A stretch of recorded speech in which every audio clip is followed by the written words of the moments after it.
సింహరాశి వారికి ఈ వారం సానుకూలమైనటువంటి గ్రహస్థితి గోచరిస్తూ ఉన్నది. లాభస్థానమందు రవి బుధులు యోగిస్తూ ఉండడం, చంద్రబలం అధికంగా ఉండడం, రెండవ స్థానమందు ఉన్నటువంటి జన్మరాశి యందు ఉన్నటువంటి శుక్రుడు యోగిస్తూ ఉండడం లాంటి అంశాలు ఈ రాశి వారికి కలిసి వస్తాయి. ప్రత్యేకించి మానసిక ప్రశాంతత కొంత అధికంగా ఉంటుంది.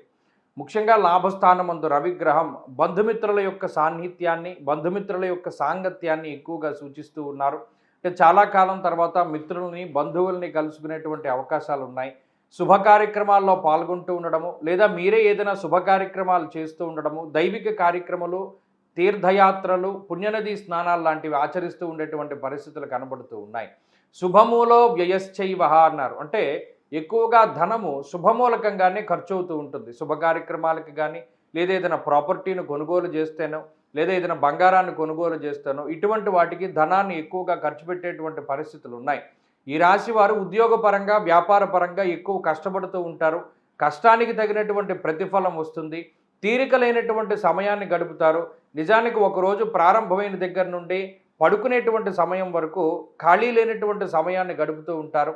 అయితే ఇందులో కొంత వృధా కాలక్షేపం చేసినప్పటికీ కూడా తప్పక కొన్నిసార్లు సమయాన్ని వృధాగా మనం పోవలసి వస్తుంది ఆ సమయం. కాబట్టి దాని గురించి ఏం బాధపడనక్కర్లేదు. మరి ముఖ్యంగా ఈ వారంలో అప్పులు ఎవరికి ఇవ్వకూడదు. అలాగే ఎవరైనా ఏదైనా ఆశించి, అంటే మీరు ఈ పని మనం చేస్తే వారు మనకి సహాయం చేస్తారు అనేటువంటి దృక్పథంలో ఎవ్వరికీ సహాయం చేయకూడదు. మీరు చేయదలుచుకుంటే వారికి సహాయం చేసి వదిలేయడమే తప్పితే తిరిగి వారి దగ్గర నుండి ఏదైనా ఆశిస్తే ఆశాభంగం జరుగుతూ ఉంటుంది. అలాగే ఈ వారంలో ఇచ్చినటువంటి అప్పు తిరిగి రాదు. ఆ విషయాన్ని మీరు దృష్టిలో పెట్టుకోవాలి.